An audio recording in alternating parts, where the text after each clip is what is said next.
Chapter 8, Southern Sudan, 2008. It was like music, the sound of Akir's laugh. Naya's father had decided that Akir needed a doctor, so Naya and her mother had taken Akir to the special place, a big white tent full of people who were sick or hurt, with doctors and nurses to help them. After just 2 doses of medicine, Akir was nearly her old self again. Still thin and weak, but able to laugh, as Naya sat on the floor next to her cot and played a clapping game with her. The nurse, a white woman, was talking to Naya's mother. Her sickness came from the water, the nurse explained. She should drink only good clean water. If the water is dirty, you should boil it for a count of 200 before she drinks it. Naya's mother nodded that she understood, but Naya could see the worry in her eyes. The water from the holes in the lake bed could be collected only in tiny amounts. If her mother tried to boil such a small amount, the pot would be dry long before they could count 200. It was a good thing, then, that they would soon be returning to the village. The water that Naya fetched from the pond in the plastic jug could be boiled before they drank it. But what about next year at camp and the year after that? At home, and even at home, whenever Naya made the long, hot walk to the pond, she had to drink as soon as she got there. She would never be able to stop Akir from doing the same. Southern Sudan, 1985. The lake's surface was calm, and once the boats had pulled away from the shore, there was not much to see, just water and more water. They paddled for hours. The scenery and motion were so monotonous that Salva might have slept, except he was afraid that if he did, he might fall over the side.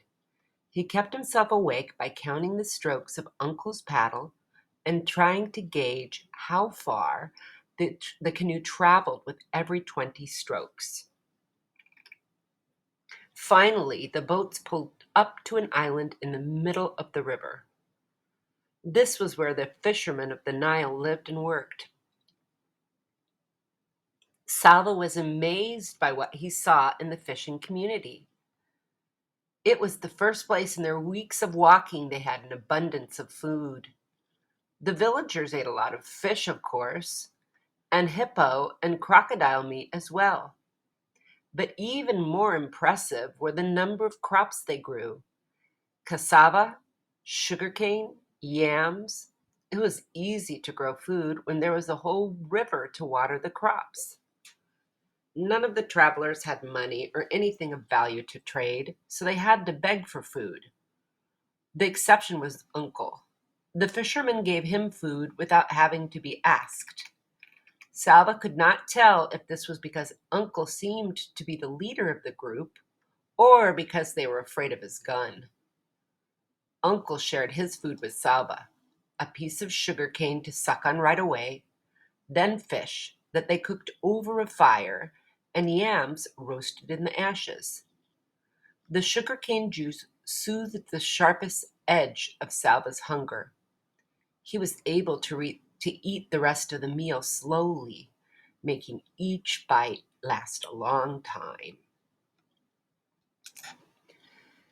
At home, Salva had never been hungry. His family owned many cattle. They were among the better off families in their village of Loon Arik. They ate mostly porridge from sorghum and milk. Every so often, his father went to the marketplace by bicycle and brought home bags of beans and rice. These had been grown elsewhere because few crops could be raised in the dry semi-desert of Loon Arik. As a special treat, his father sometimes bought mangoes. A bag of mangoes was awkward to carry, especially when the bicycle was already loaded with other goods. So he wedged the mangoes into the spokes of his bicycle wheels. When Salva ran to greet him, he could see the green-skinned mangoes spinning gaily in a blur as his father pedaled.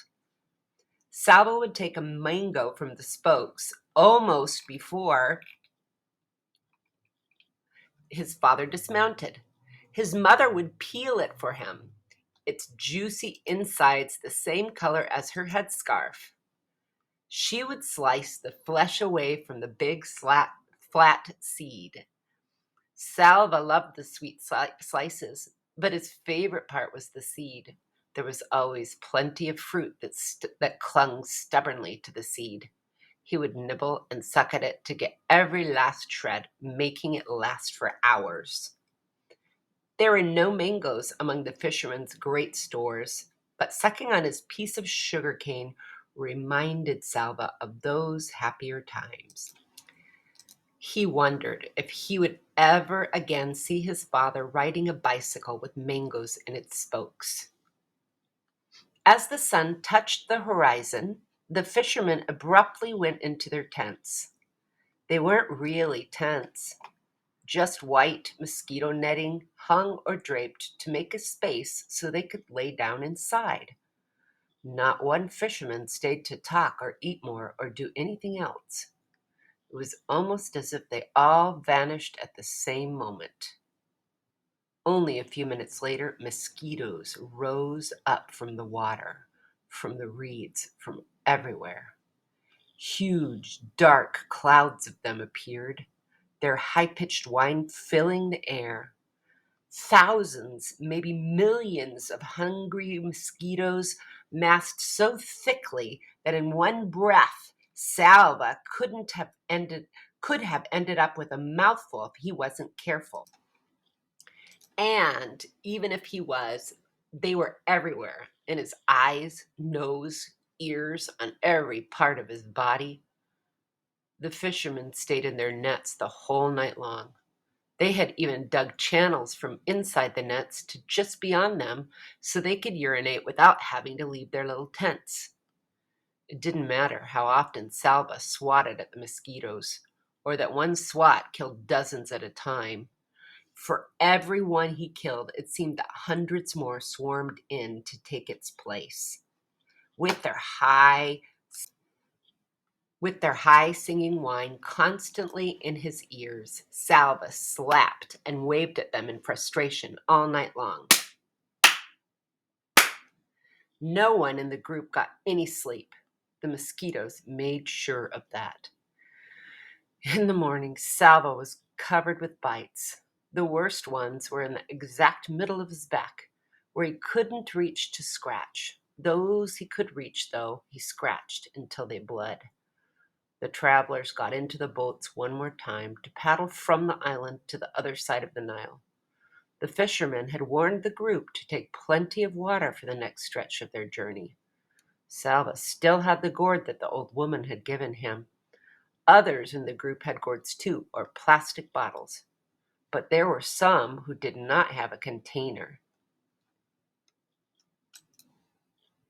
They, they tore strips from their clothing and soaked them in a desperate attempt to carry at least a little water with them. Ahead lay the most difficult part of their journey, the Akobo Desert.